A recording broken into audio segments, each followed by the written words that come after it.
Hello friends, family, other creatures of the sea. Welcome back to another high-level game of StarCraft 2. Today we have in our top right the red Terran player Gumiho. And we have in our bottom left the blue Zerg player, Rogue. Gumiho's opening up with the Gumiho opener, also known as the command center before orbital. This allows for a faster command center and for a slower orbital, but the orbital is only delayed by a single SEV. And I guess the command center also only is sped up by a single SEV.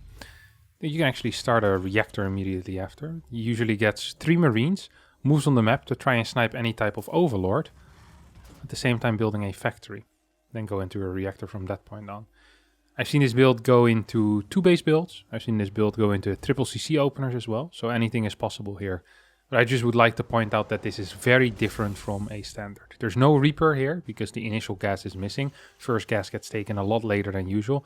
There's going to be a second gas here. I've also seen this go into battlecruiser openers and mech specifically. So there's a lot of options on the table right now for our Terran player. Playing for Storm Gaming, of course. I have to wait and see what he's actually going to use it for. Usually we get a little 3 marine squad. Wants to move across the map with that to try and snipe an overlord, maybe get a creep tumor even. Of course, the creep tumor usually gets built at... Ooh, first creep tumor was in the main then, or what? No, he actually just went for a double inject. No, wait, these are his first creeps. Never mind, I'm an idiot. I can't count. Didn't look at the clock properly. Yeah, usually the second creep tumor goes down at 310. So you could just wait with your marines out here. If you can't find an overlord, you just go in at like 310 exactly.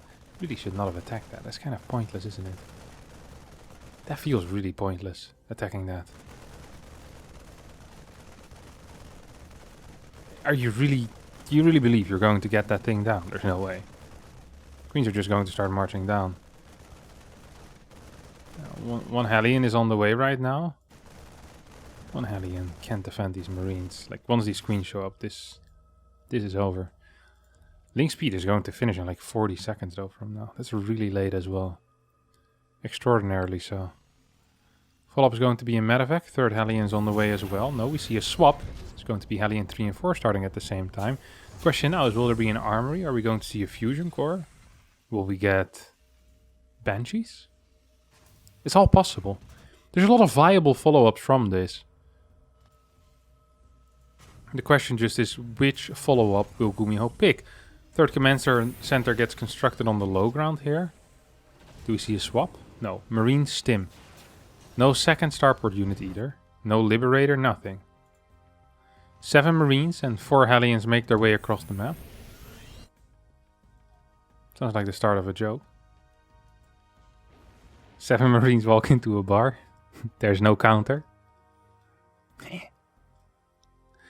These 7 Marines are going to drop in towards the natural, and seems like the Lynx are in position already patrolling. Queen will be there to start targeting down the medevac, and that means that Gumiho will need to pack up immediately. Goes in towards dead space, but actually goes towards the dead space between the main and the natural. Well, the Hellions decide that it's time to poke in. We'll actually get a decent shot off here, I believe. No, only getting a single drone. 3 drones have fallen so far. Lynx will clean this up eventually, and with a quick drone pull away, this started...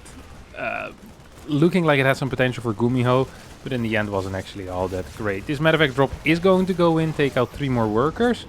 So we end up with 6 workers going down, couple of Lynx falling as well. And 4 Hellions and 3 Marines also died. Usually if the resource lost is equal, that is good for the Zerg. Hellions give map control, but also allow you to sub run-bys later on in the game. That's just not going to be possible anymore here. 1-1 Roach as a follow-up here for Rogue. I do believe that Gumiho has scouted at least the Roach Warren. No, he hasn't. Wait, where's the Roach Warren? Oh, it's here. No, he definitely has. Usually they build the Roach Warren in this area. I was like, well, then you should have seen it with the Hellions. Then when there was no Roach Warren there, I got really confused for a second. It is what it is. I can't help it.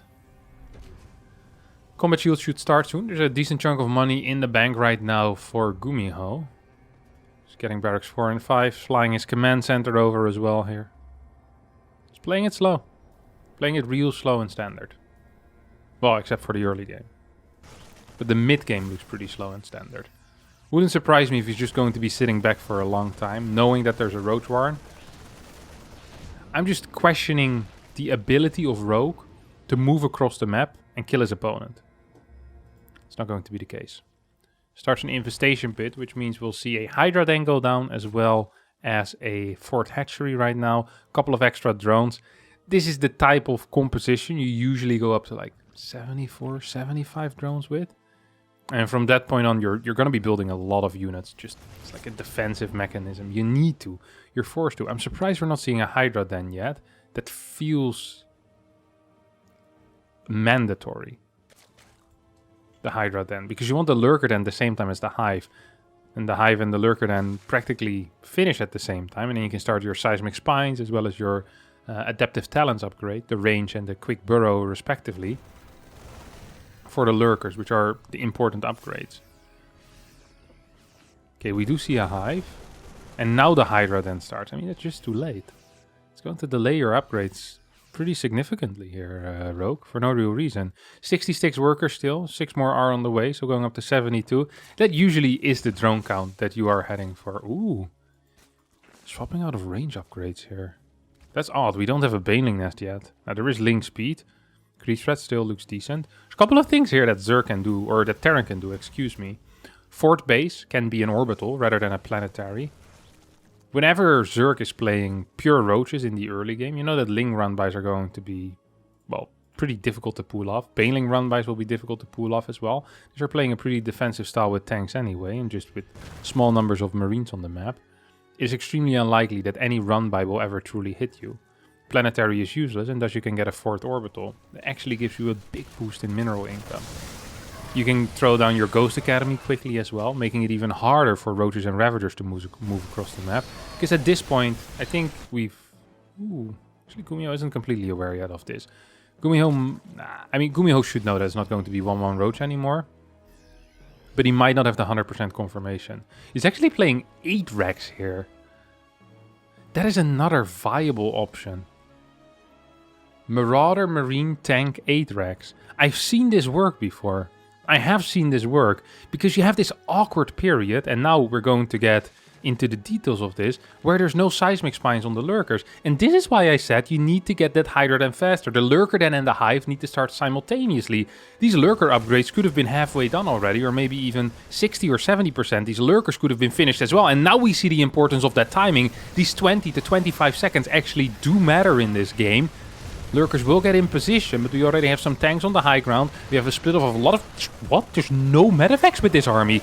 This is a weird looking run-by, honestly. I don't quite understand that whatsoever. Fort CC is being built on location. Ghost Academy is being constructed as well. 4 Marauders being built at the same time. Feels like Gumiho is just going to move back. Did he cancel a base here? Or what? Actually, I didn't actually see what happened down here. I'm not even sure if a 5th base was building yet. And now it feels like Rogue just has an opportunity to do something. I mean, he didn't kill any tanks, actually. I thought there was going to be a couple of tank deaths in there. Because Gumiho just moved out with 2 tanks. Keeps control of the right side. Has control of the left side. No, wait, there's a changeling. I lied. I was like, I saw a Marine there with a red skin. I was like, oh, would you look at that? That's a Gumiho Marine. But no, it's a timer on top of the head. Lame. Gumiho's going to move in. Takes out the changeling. Was about to expire anyway. Had a beautiful long life at the Watchtower. Saw a lot of things. Mainly these purple fishes that can move through these building textures. Some magical fishes indeed. This type of run-by is so extremely non-scary. It's like the spooky house in Disneyland Paris when I went there. Also extremely non-scary. Is that what you call it? A spooky house? Like it's a haunted house, that's what you call it, not a spooky house. It just wasn't scary at all. No jump scares, nothing. Just a couple of dolls that were moving back and forth. Like a skeleton or something like that. Not worth it. When I was at the Niagara Falls, I went in a haunted house there. That was proper sick. They scared you with like little lasers and they screamed in your ear. It was like real actors as well. These guys scared the crap out of me. Almost peed my pants. That hasn't happened in over 5 years already, so that's a pretty big deal for me. Lots of snipes here. This is why this type of army is just really difficult to use for run-bys. because it's fat units that die against snipes. Usually you want like a burst of Ling Bane so the ghost can't just stand there and aim, you know? That is the point of the Ling Bane usually. But here, yeah, ghosts move in, they get kills. And these are high value targets. There's no point sniping like a Ling. There's 25 minerals. Baneling is sometimes worth it, but only if you have very high ghost numbers. So it's a really awkward situation often for the Zerg. And this is why this style really fell out of fashion. Dark used to love this, also known as the cave bob style. Funny that both players realized that this fight was going to go the way of Gumiho. I'd say if you have this many lurkers, I would have believed you could hold that. But it just shows the knowledge of both of these players of how these fights work. I would have absolutely misjudged that there. I'm not a massive Zerg versus Terran player, of course, but still interesting to see that both of them recognize immediately, okay, this is a situation that I can be in, and Rogue realizing this is a situation I can't be in. It's going to lose me like 5 lurkers. Rogue needs something here, by the way. Like, he can't just walk around with pure lurker armies if you don't have Ling Bane. It is simply not possible. Just going to get sniped to death. Tanks are too powerful as well. This is a non-viable playstyle. It has been figured out by Terran players. You need something else. Like, unit loss step pretty much tells the tale. Not that many units have been lost yet, but the ratio is bad. It really is poor. 13 ghost out as well. The one thing we could perhaps criticize Gumiho for is... Well, there's lots of things we could technically criticize Gumiho for, but the fact that his worker count is so low. I wouldn't mind seeing something like 79, 80-ish workers, get a lot of command centers. Ooh, this is another thing we can criticize Gumiho for. Almost losing 4 ghosts there with the rally. Going up to 15 ghosts right now. The beauty of this is you don't actually need bio against this army. You can play pure ghost tank and be completely fine. You don't need bio against this. Ooh. I love this drop. Getting rid of 8 supply here. Well, plus the medevac. 10 supply. Oh, he's already doing it here as well. He's just slowly but surely getting rid of these bio units, while also dealing damage with them. He's going to take out this base. Really cool moves. Very good. Putting in some decent harassment. Adding more ghost into the army. Vehicle weapon level 1 only starts just now? Surely that's a mistake. Surely that is a mistake. Oh, pick up. Or die. Oh, look at this guy's running for his life. See what happened to the other guys? Nope, no clue. Why do you have spikes in your back? Were you running? Nah, surprised us from behind. Alright, buddy. We know what you did here. Mario the Marine. Big fan of alliterations. Can't help myself. There's not that many tanks either in this army, by the way. I do like the preemptive 4 Vikings. 2 purposes for the Vikings. Oh my god, look at these snipers. Do it once more. Come on. The Vikings have 2 purposes here. Purpose 1 is to, if there's any Vipers, you can zone those out easily with Vikings. But also, if your opponent ever switches into Brute Lords, you already have some type of anti-air. Even though it isn't much. Look, I'm not saying these 4 Vikings are going to do a lot, but they'll do something. And of course, they can also zone out Overseers, or something that often happens in fights is where the Overseers just end up dying in the end. And the Vikings really help, like in this type of stuff, you know? Oh, no, the Vikings are also actually dying. It's not brilliant. Big moves here coming out of Rogue, honestly. I'm surprised he's capable of just moving forward this easily. Poor movement out of Gumiho. A lot of ghosts at home still. How many orbitals do we have? We have 6 orbitals. Not a huge amount. First nuke is on the way. We have another one of these drops. 4 Marines in the 3rd. Or was this the 4th? And then 4 Marines in the natural as well. Spore's going to take care of that. Ah, yes. Look at that. Look at that sniping. Pew, pew. Oh! There's not a single Overseer right now in position. That means that every single one of these ghosts, or almost every single one of them, are going to go down. Actually, the fact that some of these ghosts were uncloaked meant that the Lurker splash damage cancelled some of the snipes. Otherwise, 4 or 5 extra Lurkers would have fallen here, and that would have made the situation so much worse. Now these Lurkers are going to continue moving forward. This is a planetary. Does it have the range upgrade? No, it doesn't. The high-sec auto-tracking ability. How many ghosts are we at? 25 ghosts. As I say that, he starts the high-sec auto-tracking. Tank moving forward. I think the tank count is actually quite low. At the same time, we have roaches are still alive. Holy crap. That's a unit I haven't seen in a while. Highly interesting unit. Ooh, Vipers moving towards the left side, exposing themselves to a couple of snipes. tank at the same time, also dealing some good damage. All of these Hydras are just, yeah, dead. Boom. Toast. Sliced in half.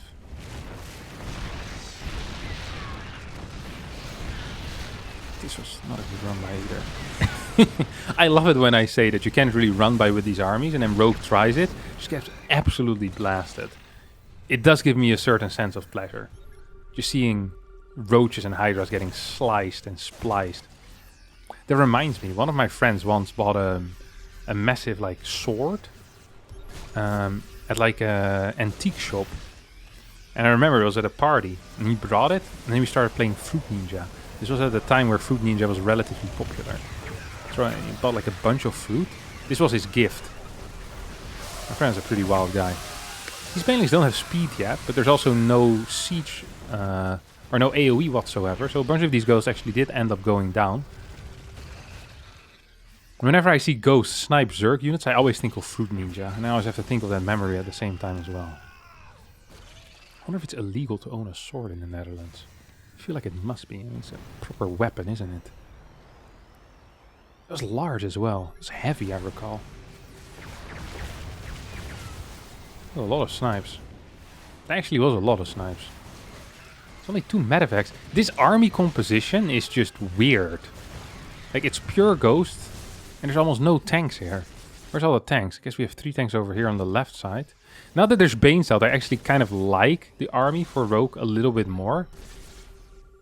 Resources lost is still double in favor of Gumiho. Rogue actually is kind of bleeding out units. I can't believe he built this command center in position.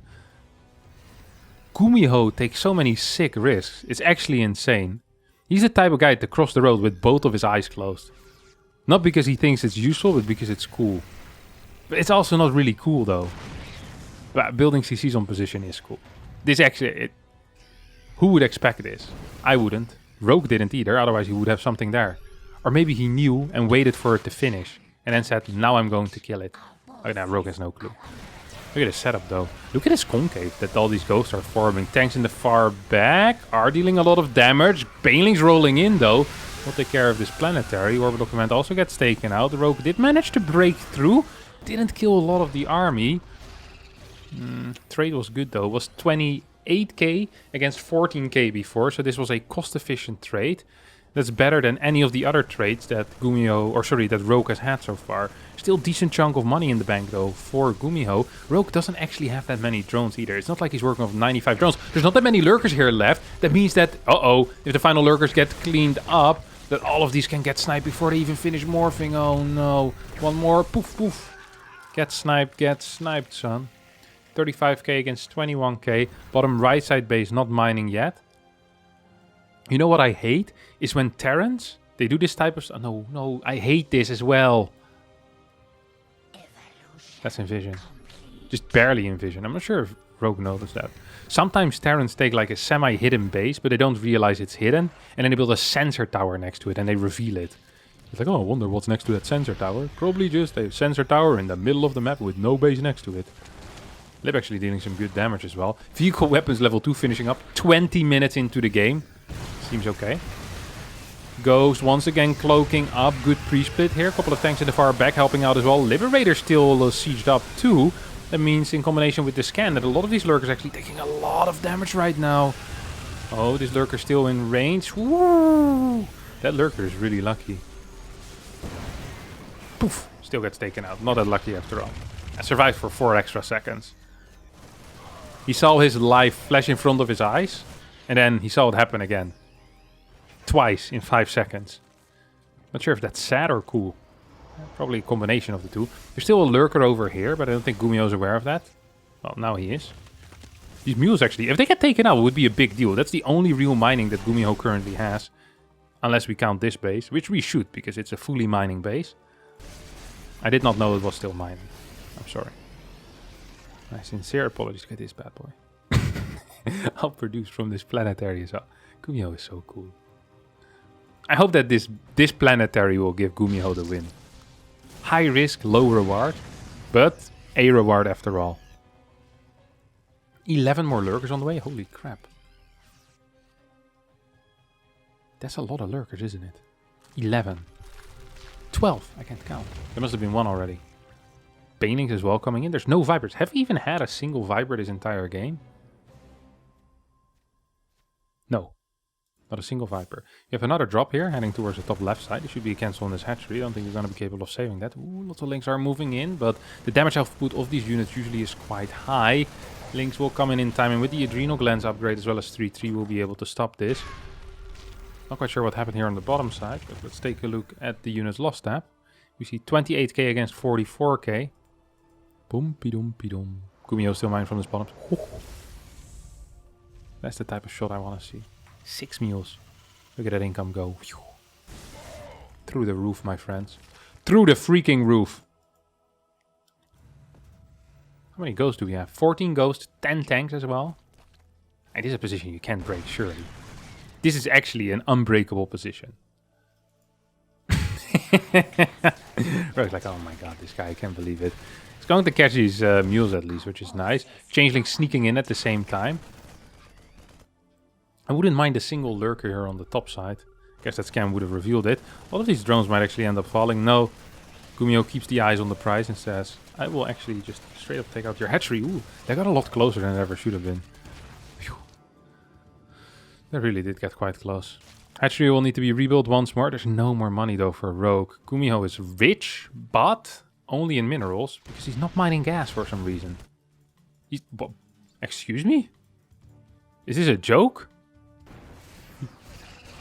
We need some gas, Gumiho, my friend. That's important. This is a very bad start of the engagement for Rogue. He's going to start moving in with Lynx right now. We'll try to get the connections on these ghosts. Is there overseers in the far back? There are, but they come in a little bit too late. Command center will barely end up dying. Lots of SCVs actually also end up going down. This is a pretty big deal because the lack of gas mining. If there was a lot of gas, I wouldn't be so worried. For Gumiho, I'm still not super worried for Gumiho here, honestly. I still feel good for him. I feel like Gumiho is really has proper control in this game. He's going to be just fine, even with just pure Marine from this point on.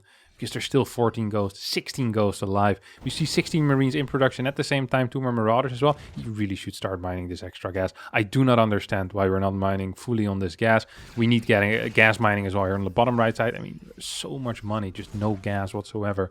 Medevac count is only at 6. Well, only. That's plenty right now actually for this army. Just not enough for these ghosts though. Ghosts are moving forward. This is scary. This actually feels somewhat scary. I don't like that. I really do not like that move. Yeah, with tanks I like it a lot more. Immediately. Just like that. Boom. Switch my opinion on the spot. That's a lot of links. Marines coming in as well now. These ghosts are definitely safe. Please tell me this was built on location. I'm not sure if it was, but if it was, props to you once again, Gumiho. Yours is very cool. You can't help yourself, buddy. You're just a really cool dude. Ooh, snipe the base, hello? It's 46 HP, mate. Yeah. Buff. Pew. Picks it up. It's going to get a snipe on the base. Bottom right side also falls. It's pretty close in supplies, though. It's really just one really bad fight away from switching in Rogue's favor. Like, it's not unthinkable. This base is super important. So is this base. All of these works, if they die, Gumiho literally has no workers remaining. Except for 31. So once again, something I say just ends up not being true. Habitual liar. Happens to the best. Might want to actually take out this base, mate. It's pretty scary though. There really isn't a lot of support for this. I mean, the army for Gumiho is huge. It's massive. It's grand, as the Italians would say. Huge, as the English would say. It's just... It really is just one really bad fight. It needs to be a really bad fight. It can't just be a bad fight, you know? It needs to be a really crappy fight. I just think this base should be given up right now. I just can't imagine being the Marauder. No medevac for me? No, you can do just fine. I see a lot of links. Alright, boys. Heading out. And then the rest just comes back later as well. Like, they could have done it together and it would have taken 3 seconds. Oh, this is a big flank. And this is the one fight that I think Rogue was actually looking for. but it wasn't really the fight that he was looking for, because this fight, even without the ghost in it, is just going to swing heavily in Gumiho's favor. Yeah, game does end up going into the Terran's favor with just hugely favorable trades over the entire game, right? 20k, mining was probably pretty close. I wish there was a tab for that, the overall mining tab, so I could see how much both players mined, both in minerals and gas. Would be pretty interesting. But yeah, close game. But in the end, Gumiho just a little bit too strong in that late game. Very cool. Very cool from start to finish. All right, that's going to be it for me today. Thanks all so much for watching. I hope you did enjoy it. If you did, don't forget to hit the like button, subscribe to the channel, and I'll see all of you next time for a new video. Thank you, and bye-bye.